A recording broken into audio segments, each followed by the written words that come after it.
Welcome to the Daily Grind, a Bluff City Media daily podcast. Stepping up to the microphone is your host, Luke Hatmaker. Grab your favorite morning brew and let's get to the show.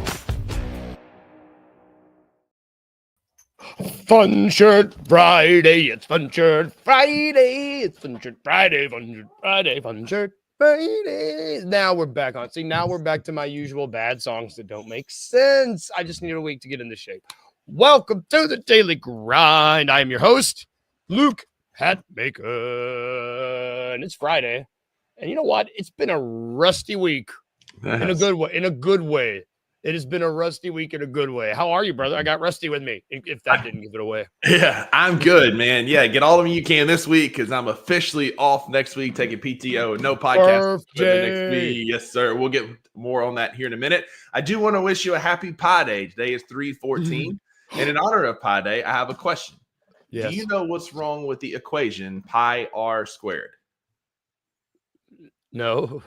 Pi r round, r squared. You're right. You're right. Don't apologize. Pi r round. As soon as I said it, I was like, that's not proper grammar, is it? Hey, you know what? Pies aren't round. No, pies aren't. See, I'm already got it. Pies are round. Cakes are squared. Great. I don't like cakes. I like pies. I didn't know it was Pi Day. I'm going to get a pie on my way to work. You know what else are square?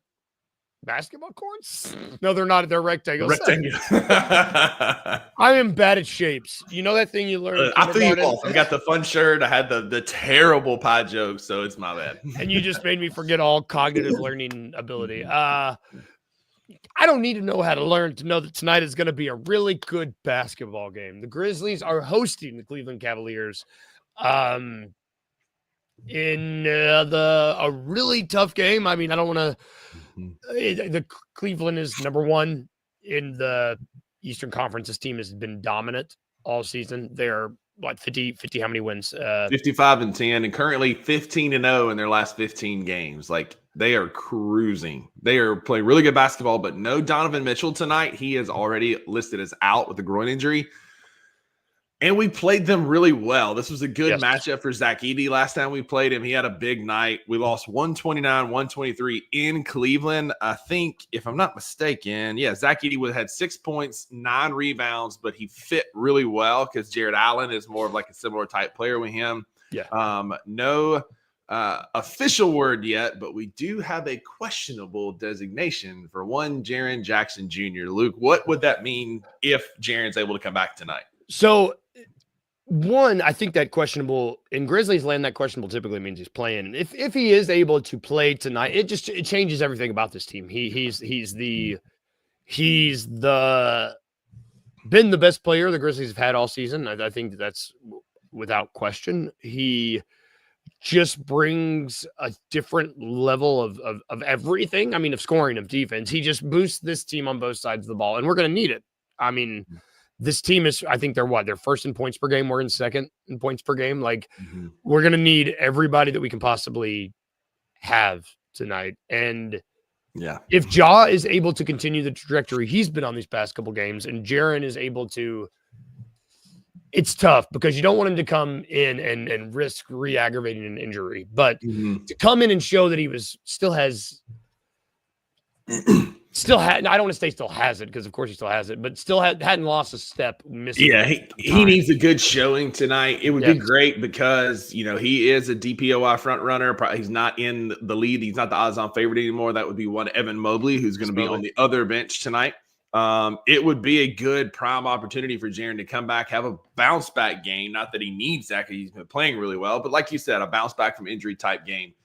And it's evident that we need him, like we talked about after the Jazz game the other day.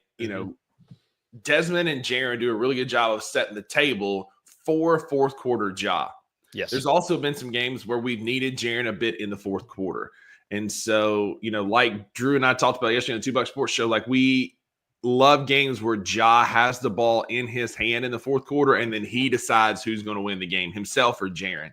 And of the two this weekend, I think we need Jaren more so tonight. This is a big matchup for us. Wayno says we're the best team ready for an upset, and it could absolutely happen. We played this team really well in Cleveland. We match up well with them. Again, no Donovan Mitchell. I would love nothing more to kick off my birthday week than to be in the FedEx Forum tonight for an upset over the Cleveland Cavaliers. Man, that would just be awesome. And it would shut a lot of people. It would shut up a lot of Grizzlies fans who were doubting this team. It would shut up a lot of people who aren't including this. And has a big game, because it's been very much like you can tell, like we're getting towards the end of the season because the Ja versus Jaren discord is at an all-time high. You're either team Ja, he's the best player on this team and he's going to help, or you're team Jaren and that means you can't be team Ja, which is wild because we are at our best when our big three are healthy and playing good basketball. I mean, yeah, that's the truth. It's the truth, and it's just like it feels like simple math to me. I don't know. I don't know what people that discourse is. I'm just ready for it to be squished. Yep, I'm over it. Just because there's no need.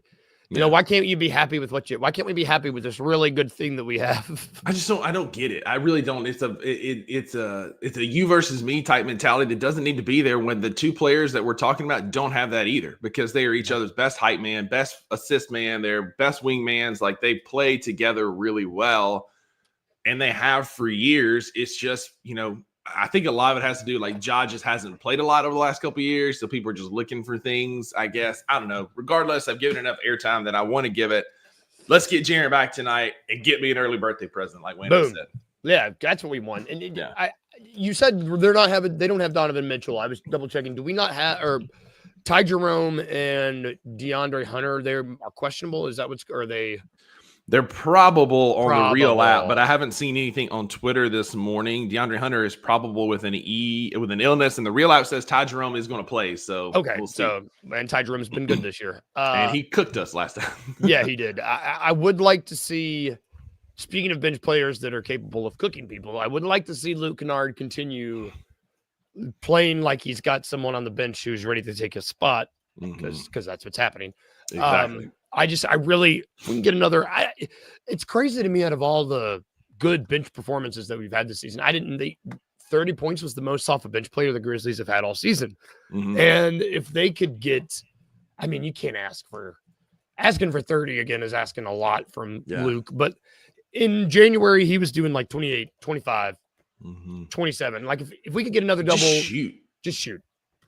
Like, double is great. Double digits is great. Just shoot, man. Like, because what's frustrating, Luke, is he was 7 for 9 on Wednesday, and there is a high probability that between tonight, the Heat tomorrow, and the Kings on Tuesday or Monday, that he might shoot 9 total then. Like, I need to see him shoot the ball more and more, because he shoots the ball effectively.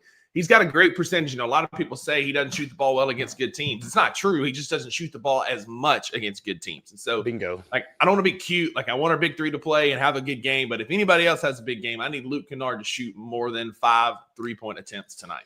100%. And it's in an exercise we're going to do later. You'll see, like, he's not even averaging 5 3. I think there's 3 guys averaging 5 3-pointers a game on this team, and none of them are Luke. That sucks. And that sucks. Because it's forcing other guys to, like, John Morant is a great fourth quarter 3-point shooter, but it's forcing him to shoot the ball more from beyond the arc because Luke refuses to shoot. And I don't understand. Like, if you're protecting your percentage, that's fine. Go do that in Orlando or with the Clippers or somewhere else. Like, I don't need that here. Like, we need you to impact winning. Just if you need an example, watch Brandon Clark. Like, that dude, all he cares about is winning. He hustles. He does whatever it takes to win. And that's what I need more of that on my basketball team. If you're too worried about your 3-point percentage, go do that in Charlotte. I'm done. Yeah, that's not where we're not at that point here. We're not. This team is not. This team is moved to be. We're trying to win a chip, and we got guys on the team that are ready. That's it. And tonight's going to be this. I mean, there are chances out there that this is the preview of the finals. Could be. Absolutely. I mean, these are two great teams. Cleveland, again, 15-game winning streak, and they've beaten Boston and the Knicks and us. Their last loss was against the Celtics on February the 4th. Jeez. Let that sink in. February the 4th was the last time they lost a basketball game. That's I was working my other job then. That's crazy. Like, man, I mean, shout out Jalen. Shout out Jalen in the comments. He's coming in from St. Louis for a back-to-back. I'll be there for a back-to-back. I'll be there tonight and tomorrow night for the TA jersey retirement. Jalen, shout out to you, sir, driving a lot farther than I have to drive. Yeah, man, it's got to be a good back-to-back, and it's 2 games against 2 Eastern Conference opponents, which is something that you mentioned. Well, not these 2 opponents particularly, but I was looking for something to talk about other than the game tonight, which we know is going to be a barn burner. The energy in the forum is going to be out of this world. We know that. Mm-hmm. I'm actually doing the post-game bounce tonight, so I'm going to be locked in on this game. I'm really excited. This Cleveland team is the team that I picked to go to the East from the East. I like this team. Yeah, like I like this team. So, but the Eastern Conference, aside from the Cavs, so let's just be honest. The Eastern Conference is weaker than the Western Conference, and it didn't start out that way. There was times this season where it was like, oh man, how's it gonna go? How's it gonna go? Yeah, Shelby. Yeah. Eastern Conference. Oh, I love dogs so much. See, I'm lucky that Noodle, for some reason, Noodle doesn't really bark that much on camera. He just comes and will be like, hey, Dad, hey, he'll get in the frame and just demand to be in the frame. He won't talk. Yeah, so she defends this house with her voice, but what they don't know is if somebody ever got inside, she'd hide underneath the table. That's God love dogs. So I want to have a conversation. The Eastern Conference isn't great. The top of the Eastern Conference, there are only 3 teams with 40 wins right now. There are 5 teams with 40 wins in the West. You've got a pretty, it's not a steep drop off. I mean, 8 teams in the West are looking at 36 to 37 wins, and you only got 6 teams in the East. So, I mean, it's not substantial, but the West is decidedly better. With all this talk of expansion, it does seem like I love this. It does seem like the 2 logical teams are Seattle, the Supersonics, and Vegas. I mean, I don't know when the expansion. I mean, we've talked about this. We've done an expansion draft where those are the teams that happen. If that happens, teams have to move east. Memphis is one of the logical teams to do this. Eastward, ho! Yeah, exactly.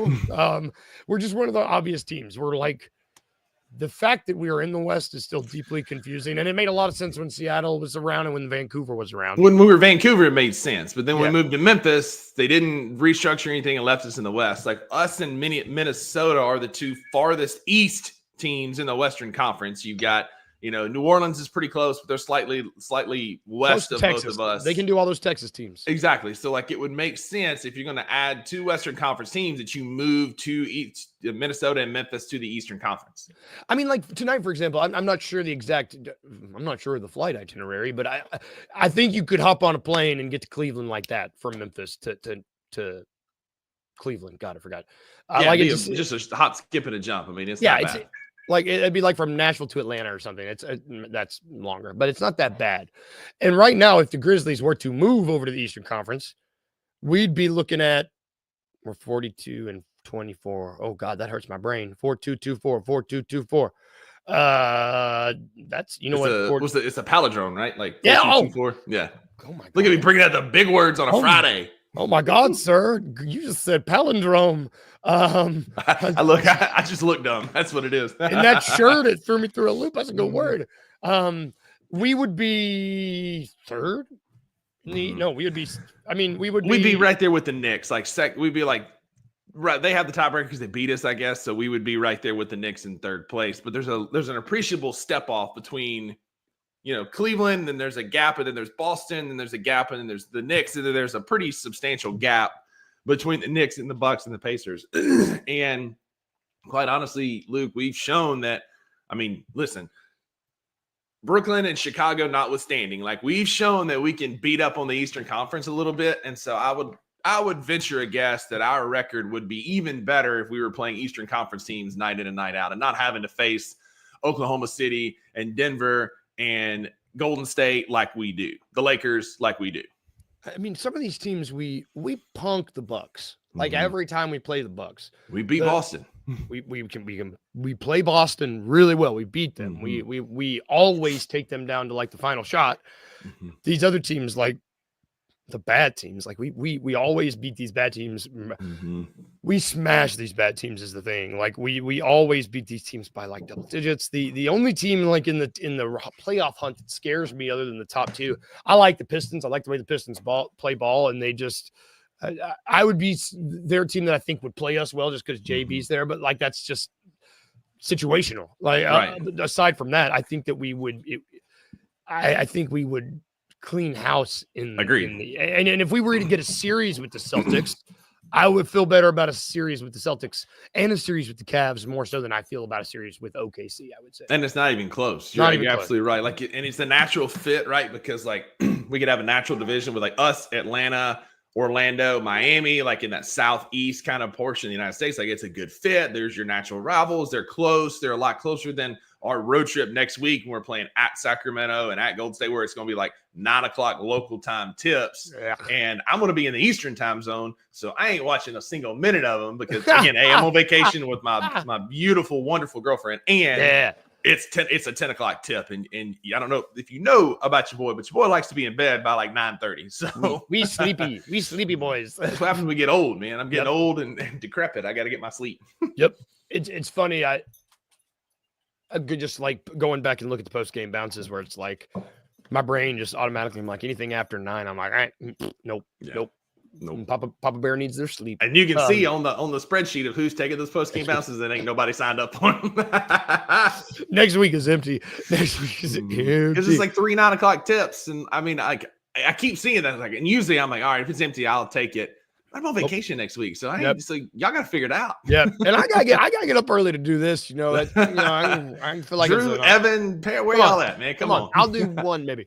I think that to me, Memphis would be an automatic 3 seed. Yeah, maybe even I would say automatic closer to a 2 seed. Yeah, just because like we would consistently be playing teams that we can better, that we're better than. And I just think with the talent that we have, the level of competition we've been playing, if we transition to the Eastern Conference, then I think we have we would be a perennial Eastern Conference finals threat. Because I don't see us taking that step down with the competition around us because of how well we play the Eastern Conference as is. Well, and another thing too, depth helps, and we have the best depth out of all these teams, except maybe Cleveland. We have the best. We have better depth than Boston this year. We have better depth than no depth equals New York. Like we just that's it. They don't play their depth. They don't play their depth. I think that with our depth and with our superstars, we would. Yeah. I mean, and if Cleveland has an off year, we would be first next year. It's just it seems like it would benefit the Grizzlies, I think is all we're saying. Sure. I don't know if we want to, because then people will be like, oh, the East is. I mean, our fan base would find something to complain about. That. We'd be like, oh, yeah, but they're bad, so we're bad. It's like, shut up. Yeah. Take a win. We don't need that negativity, right? Like everybody, all these people being like, and I've been that guy. I get it. But like, oh, we barely beat the Jazz the other night. Like, enjoy it, man. Life's too short. Life's too short. Be with the ones you love. Enjoy Grizzly basketball games. Life's too short, man. Yep. Agreed. Life's too short. Ask Rackham Willie. Rackham. Rackham. If you haven't found out who Rackham Willie is yet, what are you doing? We're going to rank him. We've been doing this a lot lately. It's fun. We've ranked the best defenders on the team. We ranked something else that I've forgotten. I don't remember what it was. So now we are going to rank the best 3-point shooters on the team. And this is coming off the heels of Luke Kennard, having a 30 burger. We know that Luke Kennard's leading the league in 3-point percentage, I think, which is the 3rd time he's done it as a Grizzly or something. Like it's the way the league has evolved. 3-pointers are so important to this game and this team, and it's fun to rank them. It's fun and it's content. So rank them. Who is your number 1 3-point shooter? Well, I think we can all agree. I think you could. Oh, this is good. Oh, I see you, Jalen. Yeah, shout out Jalen. Yeah, this is what Jalen says. He has Luke as number 1, and I think we agree. Luke Kennard is the best. Luke's number 1.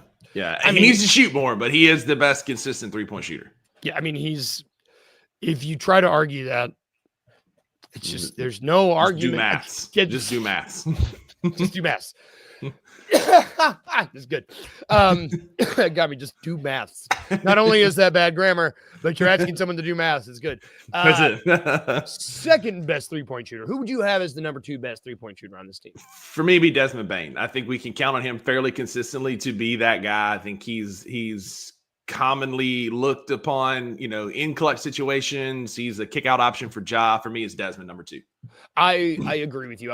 As I went through this list, through the roster, I was like, you know what? Like, Des doesn't have the second best 3-point percentage on the team. I mean, he doesn't have a top 3 3-point percentage on the team.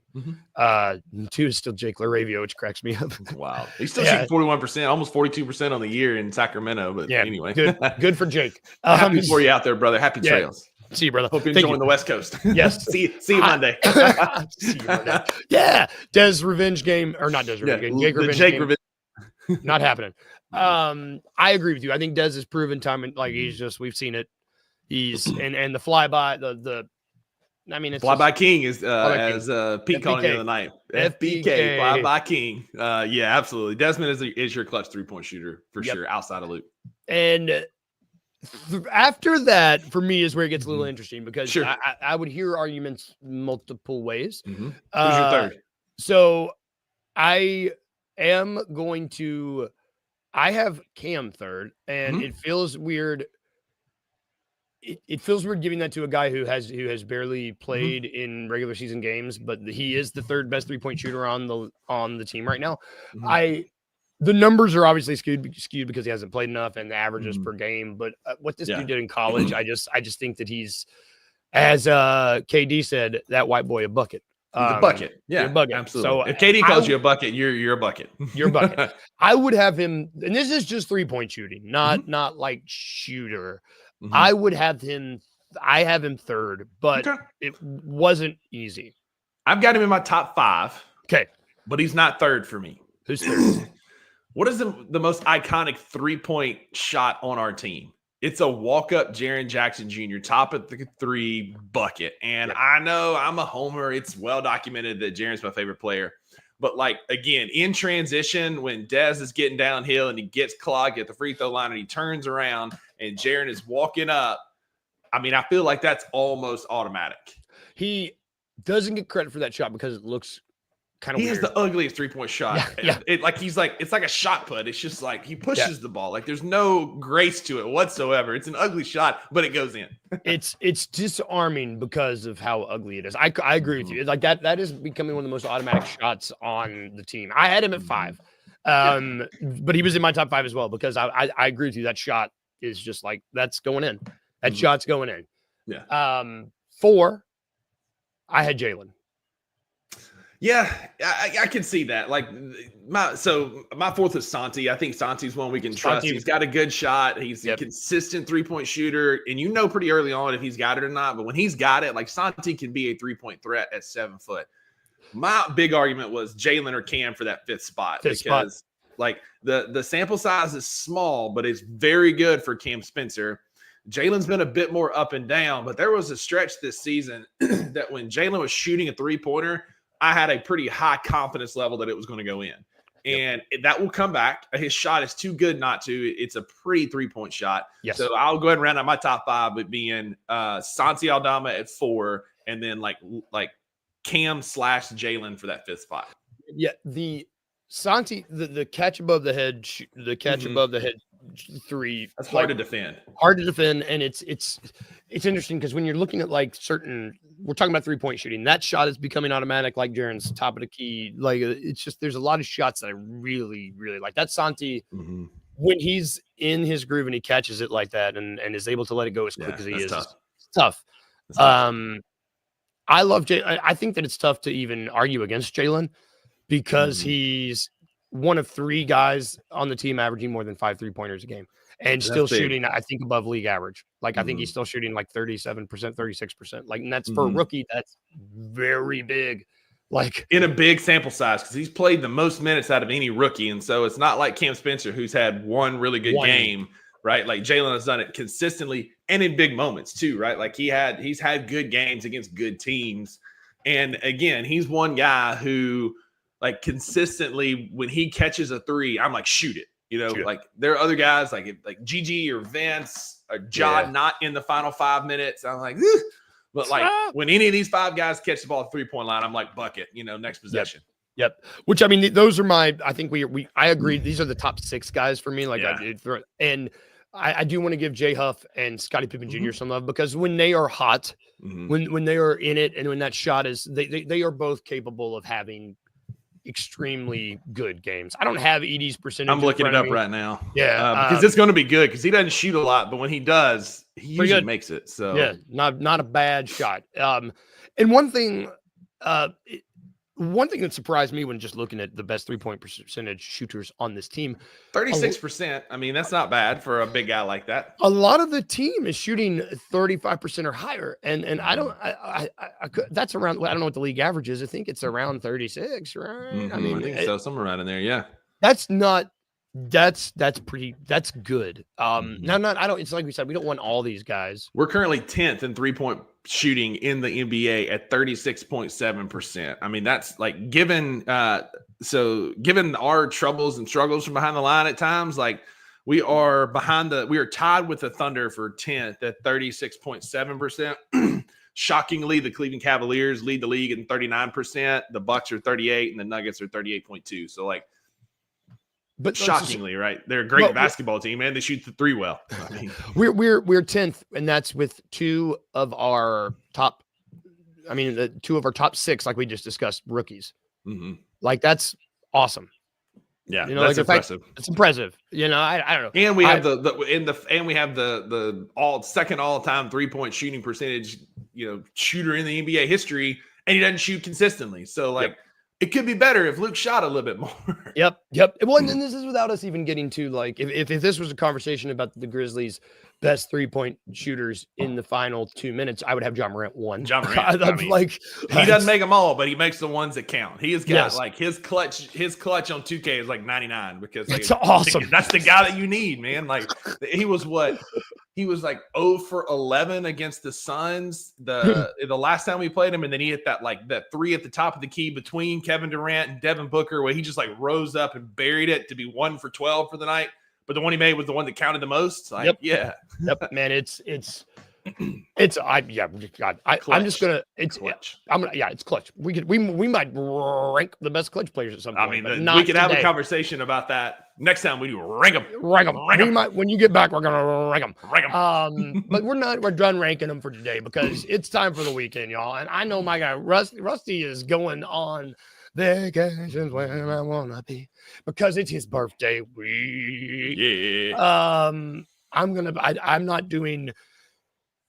I'm going to be staying in this weekend, just with the new job and with coming off spring break with Finn. Just going to be staying at the house watching basketball. I'm going to be locked in from the house, taking it easy. Going to see you on Sunday. Yeah, because you're starting your birthday week. Going to have lunch. You're going to get somewhere. I haven't decided yet, but we're going to go to lunch. But show me about your weekend outlook, and you get a whole weekend. Yes, so. I am officially done with work today around 3:30, 4 o'clock in the end. I'm going to the Cavaliers game tonight, going to the Heat game tomorrow night, going to be back-to-back at the FedEx Forum, which I'm super stoked about. But all that pales in comparison to Maggie and I are leaving on Sunday to go do a portion of the Bourbon Trail in Kentucky. If you know me, I love basketball. I love bourbon. It's like, and I love Maggie. You love Maggie. Yeah, I mean, let's redo that list. Love Maggie, basketball, and bourbon, right? And she's playing a great week for us, man. I'm super stoked. She's taking really good care of me for my birthday. So we're going to truly celebrate my birthday next week. It's going to be awesome. Hitting up some of my favorite distilleries. There's a Louisville Slugger baseball bat museum. Are you going? And yeah. Oh, I've never been there. That sounds awesome. It's me neither. It's a lot of iconic bats and stuff there. It's going to be awesome. And then we're going to do an escape room because if you know us, you know that's our thing. And so we're doing, and it's a Clue themed escape room. So I'm super stoked. Like the board game Clue, it's an escape room where you're trying to figure out who done it, with what, and where they done it at. And I'm super excited about that. So love Clue. Yeah. So we're going to leave Sunday, be back late next week. And I'm leaving my podcast stuff here. I'm not taking it. I'm leaving my work stuff here. I've already set up my away email for work to where today at 4 o'clock, it's like any email I receive between now and into next week is getting a bounce back. I'm out of the office with no email or phone contact. And that's what they get. You're not getting a text. I texted Uncle Buck once this week, and it was, how was the beach? And I was confused by his answer, so I didn't even respond. So, yeah, next week I'm not doing anything, but I'm gonna be sipping bourbons. And so bourbon is from Kentucky. My favorite whiskey is Whistle Pig, and that's like on its pantheon of its own. Oh yeah, but my top 3 bourbons would have to be Buffalo Trace. Love Buffalo Trace. I love any Old Forester. That's another one that I really like. We're going there on my birthday. Super stoked about that. Oh, nice. And then probably Angel's Envy. It's another one we're going to next week. I really like Angel's Envy a lot. It's on my birthday. We're doing Angel's Envy and Old Forester. Super stoked about that.